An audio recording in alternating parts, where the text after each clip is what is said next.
Il y a des instants dans l'histoire du cosmos qui ne ressemblent à rien de ce qui les a précédés. Des instants si rares, si impossibles selon toutes les lois connues de l'existence, que même le temps lui-même semble hésiter à les traverser. Comme s'il savait que ce qui venait de se passer allait tout changer, pour toujours. Lors du dernier épisode, quelque chose s'est éveillé.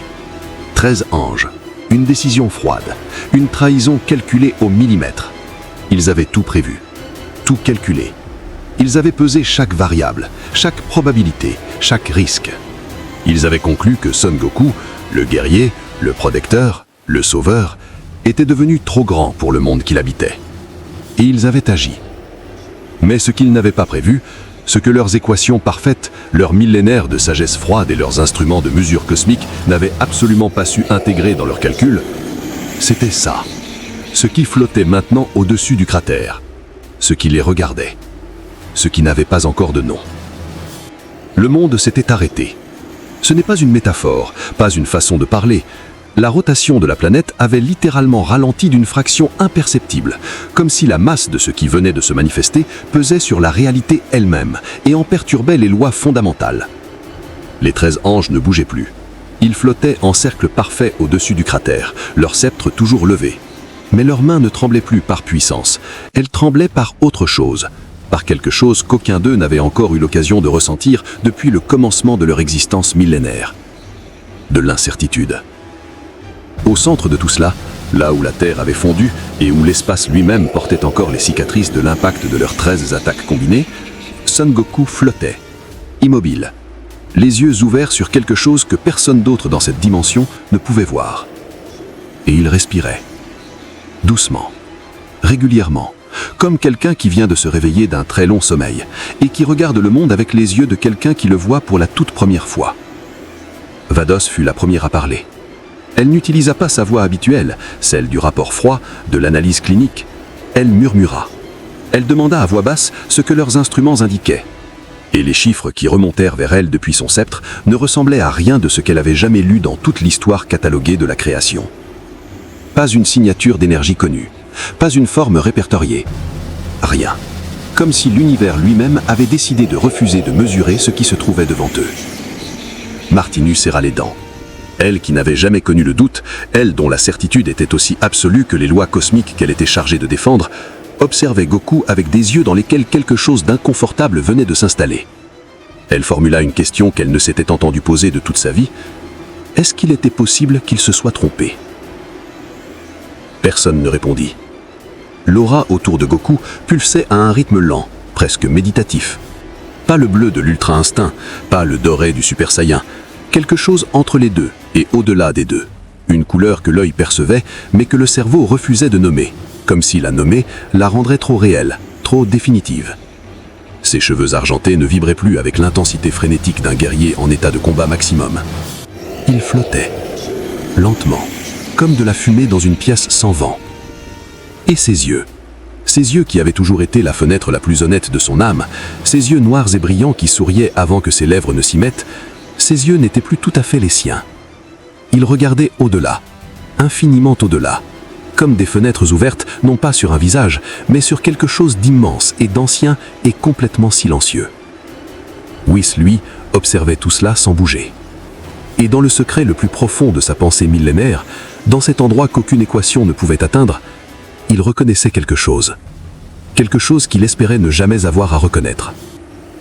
Il existe dans les archives les plus profondes de la hiérarchie angélique des textes que l'on ne lit qu'une fois, des textes écrits avant que les premiers univers ne s'éveillent, avant les dieux de la destruction, avant les super-dragons, avant même la notion d'ordre cosmique telle qu'on la connaît aujourd'hui. Des textes que la plupart des anges considèrent comme de la mythologie, comme des avertissements exagérés d'une époque qui ne comprenait pas encore le monde. Whis les avait lus, une fois, il y a très, très longtemps. Et debout au bord du cratère, les yeux fixés sur ce que Son Goku était en train de devenir, il comprenait pourquoi ces textes existaient. Il comprenait pourquoi ils avaient été écrits avec une précision, avec une crainte telle.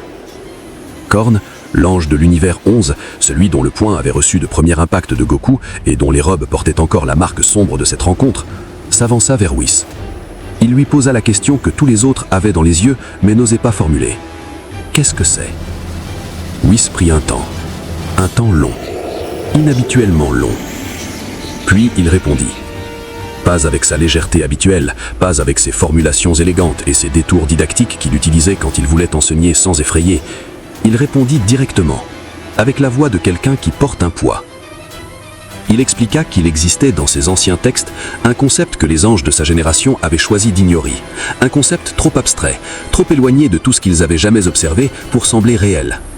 Il l'appelait la résonance primordiale. Ce moment extrêmement rare, impossible en théorie, où une âme était poussée au-delà de sa limite finale, non pas par sa volonté propre, mais par la brisure absolue de sa confiance la plus intime. Il y a des choses que l'univers protège, pas par calcul, pas par règle établie, par une nécessité qui préexiste à toute loi.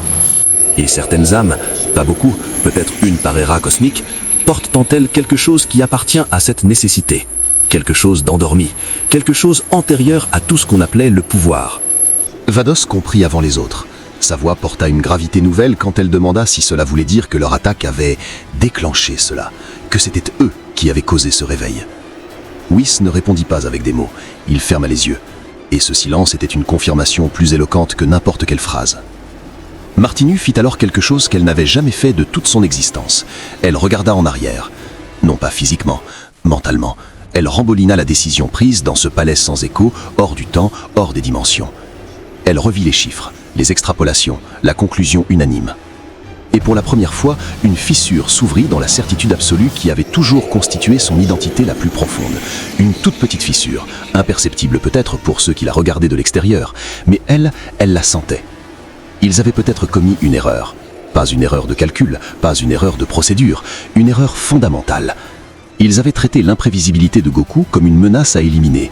Ils n'avaient pas envisagé, ne l'avaient pas pu envisager, parce que ça dépassait tout cadre de référence connu, que cette imprévisibilité était peut-être précisément ce que l'univers avait mis en lui, intentionnellement, comme une réponse à quelque chose qu'eux-mêmes ne voyaient pas encore. Mais il était trop tard pour les regrets. Ce qui flottait dans le cratère ne pouvait plus être annulé. Goku les regarda l'un après l'autre. Pas comme la rage d'un guerrier cherchant sa vengeance, pas comme la douleur d'un homme trahi.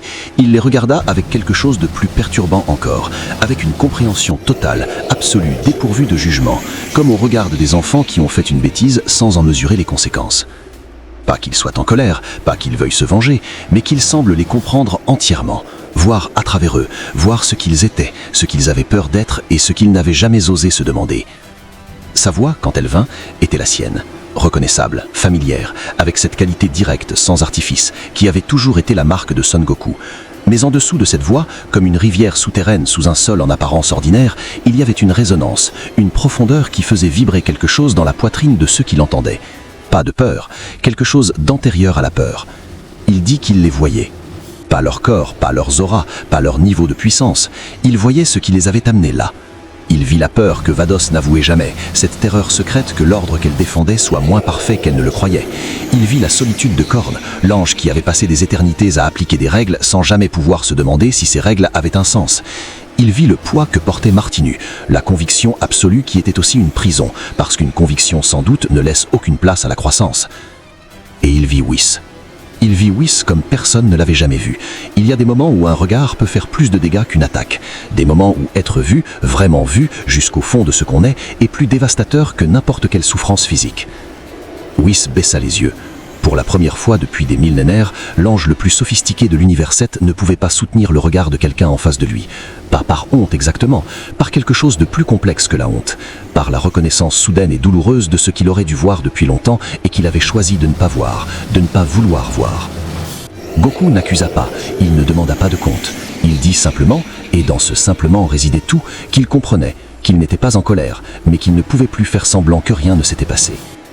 Les anges échangèrent des regards.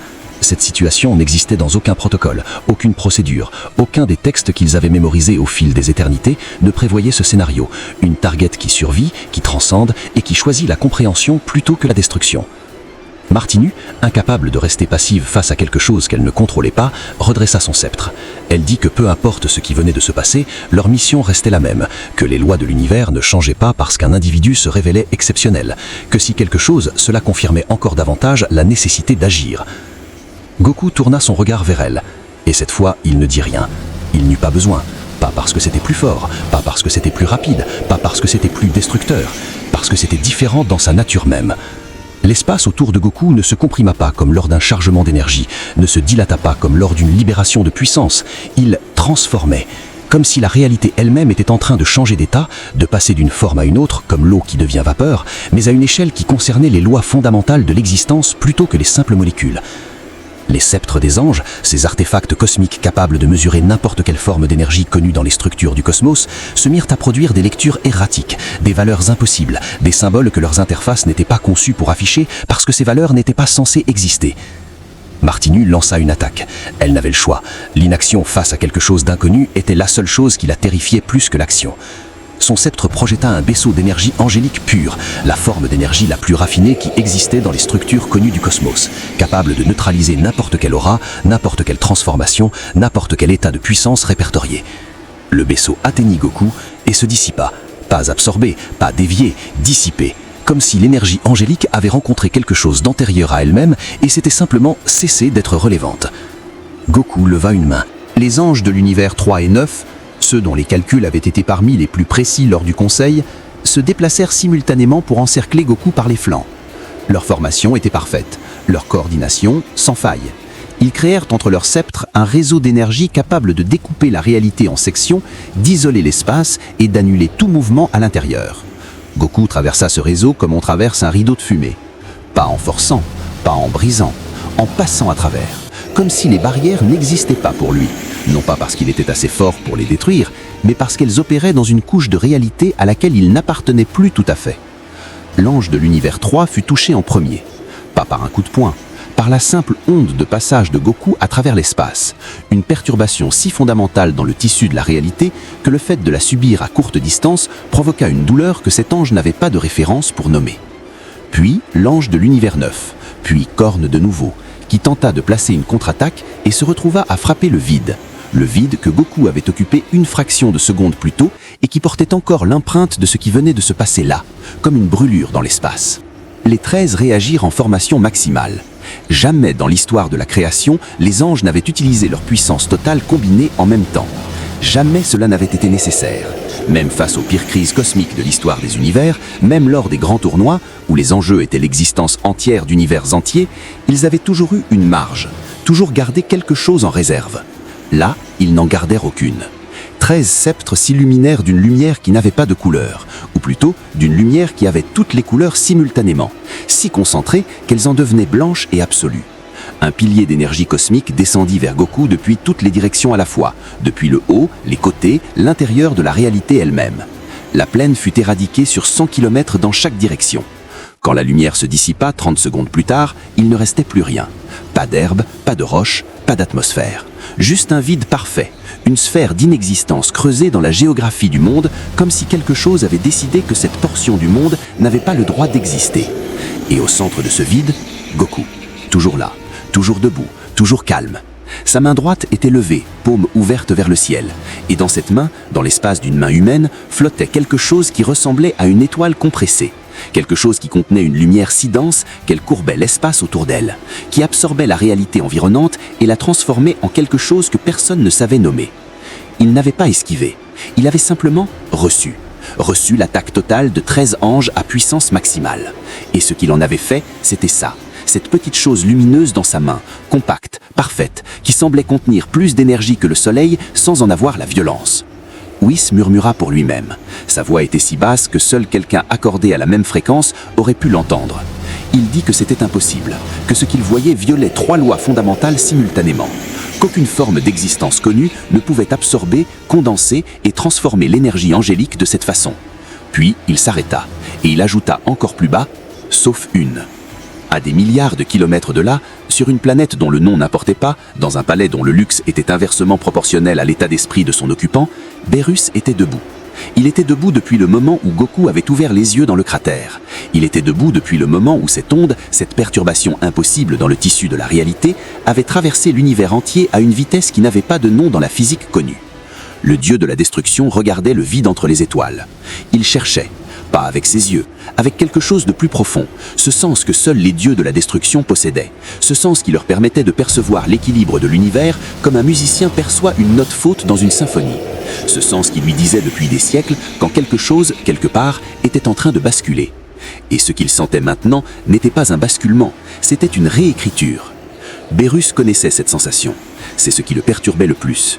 Il la connaissait, non pas comme une chose actuelle, présente, réelle, comme un souvenir si ancien qu'il ne sait plus s'il l'a vraiment vécu ou s'il l'a rêvé. Un souvenir avant sa propre mémoire. Il essaya de le dater, il ne put pas. Il était trop vieux, même pour lui, même pour cet esprit cosmique qui mesure l'existence en ère géologique plutôt qu'en années. Mais le souvenir était là, flou, partiel, comme une image entrevue à travers un verre dépoli. Et dans cette image, il y avait quelque chose de similaire à ce qu'il sentait maintenant. Une puissance qui n'appartenait pas au registre des puissances connues. Une énergie qui précédait même la notion elle-même d'énergie. Quelque chose qui existait avant que le cosmos décide de se donner des règles. Il murmura un nom, un très vieux nom. Un nom que même lui n'avait jamais prononcé à voix haute parce que le prononcer, c'était rendre réelle une possibilité qu'il préférait croire théorique. Puis il se tut, parce que prononcer ce nom une seule fois suffisait. Et parce que ça voulait dire que ce qui se passait dans l'univers 7 en ce moment n'était pas un accident. Les dieux de la destruction des autres univers commençaient à le sentir aussi. Pas tous, certains dormaient, certains étaient trop absorbés par leurs propres affaires cosmiques. Mais ceux qui étaient en état d'alerte, ceux dont les sens s'étaient aiguisés au fil des éternités, commençaient à se redresser, à tourner leur regard vers la même direction, à se poser la même question. Ce que leurs anges respectifs étaient en train de faire dans l'univers 7, était-ce vraiment une opération de maintien de l'équilibre?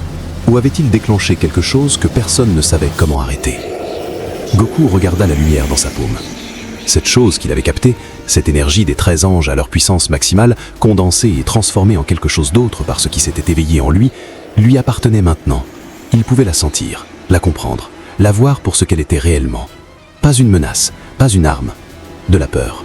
De la peur compressée et transformée en attaque, comme les êtres font toujours quand ils ne comprennent pas quelque chose et que l'incompréhension leur fait mal. Il referma sa main. La lumière disparut. Pas dans une explosion, pas dans un flash. Simplement, elle disparut, absorbée, intégrée, comme l'eau dans la terre. Les 13 anges n'avaient plus d'énergie à lancer. Ils l'avaient toute donnée. Ils flottaient dans l'espace vide au-dessus du cratère, leurs sceptres ternes, leurs robes blanches marquées par l'effort d'une bataille qui aurait dû être terminée depuis longtemps et qui semblait ne jamais vouloir finir. Martinu, pour la première fois de son existence, ne savait pas quoi faire. Goku se tourna vers eux, vers tous. Sa voix porta à travers le vide sans atmosphère, non pas comme un son physique, mais comme quelque chose qui se déposait directement dans la compréhension de ceux qui l'entendaient, contournant l'oreille et atteignant quelque chose de plus profond. Il dit qu'il ne les détruirait pas. Il ne dit pas ça avec magnanimité, pas avec condescendance, avec une simplicité absolue. La même simplicité qui avait toujours été la marque de Son Goku. Comme si la question de les détruire ou non ne s'était même pas posée, comme si ça n'avait jamais été une option. Il dit qu'il comprenait pourquoi ils avaient fait ce qu'ils avaient fait. Leur erreur n'était pas d'avoir voulu protéger l'équilibre, leur erreur était de croire que l'équilibre était quelque chose qui se protège en empêchant la croissance, en éliminant ce qui dépasse, en rasant ce qui devient trop grand. Il dit que l'équilibre, le vrai, n'était pas une ligne qu'on maintient horizontale. C'était quelque chose qui monte, quelque chose qui évolue, quelque chose qui s'approfondit. Et que les gardiens de l'équilibre avaient passé des éternités à protéger la forme sans jamais chercher à comprendre le fond. Whis l'écoutait. Et dans le secret de cet espace intérieur qu'il ne montrait jamais à personne, quelque chose en lui reconnaissait que ce qui venait d'être dit n'était pas seulement vrai. C'était quelque chose qu'il avait su depuis longtemps, qu'il avait refoulé, parce que le reconnaître aurait impliqué de remettre en question des millénaires de certitude, parce que le reconnaître aurait changé la définition même de ce qu'il était. Il baissa son sceptre. Un geste infime, presque invisible, mais les autres anges le virent, et aucun d'eux ne fit rien pour le contredire. Goku les regarda une dernière fois, pas comme un vainqueur regarde ses vaincus, comme quelqu'un regarde des voyageurs qui se sont perdus en chemin et qu'il ne peut pas ramener lui-même là où ils doivent aller. Puis il disparut. Pas dans un flash d'énergie, pas dans un bang sonique, il se dissipa, lentement, comme la brume au matin, et l'espace qu'il avait occupé resta vibrant de sa présence quelques secondes après qu'il l'eût quitté. Comme s'il avait laissé quelque chose là, une empreinte, un avertissement doux, une promesse. Quelque part, entre les dimensions, dans ce vide que personne n'habitait, que personne ne traversait, que même la lumière évitait d'approcher par instinct. Une présence se déplaçait. Pas avec la vitesse d'un guerrier en mission, avec la lenteur de quelqu'un qui a pris sa décision et qui n'est plus pressé parce que sa décision est aussi absolue que tout ce qui existe. Bérus avait quitté sa planète. Il n'avait pas appelé Whis, il n'avait pas demandé d'escorte, il n'avait pas annoncé sa destination. Il était simplement parti, les yeux fixés vers l'endroit où il avait senti cette onde, vers l'endroit où quelque chose d'impossible s'était produit et continuait de résonner à travers la structure même de l'univers comme une cloche qu'on aurait frappée trop fort et qui ne s'arrête plus de sonner. Il avait peur. Il ne l'admettrait jamais, mais la peur était là. Pas pour lui. Bérus n'avait pas peur pour lui depuis si longtemps qu'il avait oublié à quoi cela ressemblait. Il avait peur pour ce qu'il allait trouver, pour ce que cette situation impliquait, pour ce que ce réveil, si c'était bien ce qu'il croyait que c'était, signifiait pour l'équilibre de tout ce qui existait. Et à l'autre bout de l'univers 7, très loin du cratère, très loin des anges encore immobiles dans leur stupeur, très loin de tout ce qui venait de se passer, quelqu'un d'autre avait senti la même onde. Quelqu'un qui avait passé les dernières heures dans l'espace en train de s'entraîner solitaire comme il le faisait toujours. Quelqu'un qui n'était jamais aussi seul quand il était entouré de monde et jamais aussi vivant quand il fleurait ses propres limites. Il s'est arrêté, les bras baissés, les yeux ouverts dans le vide entre les étoiles. Son aura bleue, électrique, puissante, avait fluctué une fraction de seconde quand l'onde avait traversé son propre énergie. Comme une interférence, comme quelque chose qui avait heurté son propre énergie de l'intérieur. Il connaissait cette sensation. Il ne l'avait pas sentie depuis longtemps, pas depuis le temps où cette sensation lui était aussi naturelle qu'un lésier d'enfance. C'était lui, c'était Kakarot. Mais ce n'était plus tout à fait Kakarot. Il se tourna vers la direction d'où venait l'onde. Il ne savait pas encore ce qui s'était passé, il ne savait pas encore ce que les anges avaient tenté, il ne savait pas encore ce qui s'était éveillé. Mais il savait une chose, il la savait dans ses os, dans son sang, dans cette partie de lui qui n'avait jamais su mentir et qui n'en avait jamais eu besoin. Quelque chose avait changé, quelque chose d'irréversible, et il fallait qu'il comprenne ce que c'était. Il se mit en mouvement. D'abord lentement, puis plus vite, puis à une vitesse que l'espace pliait plutôt qu'il ne la contenait, filant à travers les galaxies comme une comète noire qui a décidé de sa destination et ne s'en déviera pas. Son nom était Vegeta, prince des Saiyans, rival, adversaire, quelque chose de plus que tout ça, que ni lui ni personne n'avait encore trouvé les mots pour nommer. Et il arrivait. Dans le prochain épisode, Vegeta trouvera ce que Goku est devenu, et ce qu'il ressentira en le voyant ne sera pas de la peur. Ce sera quelque chose de plus dangereux encore, de la reconnaissance.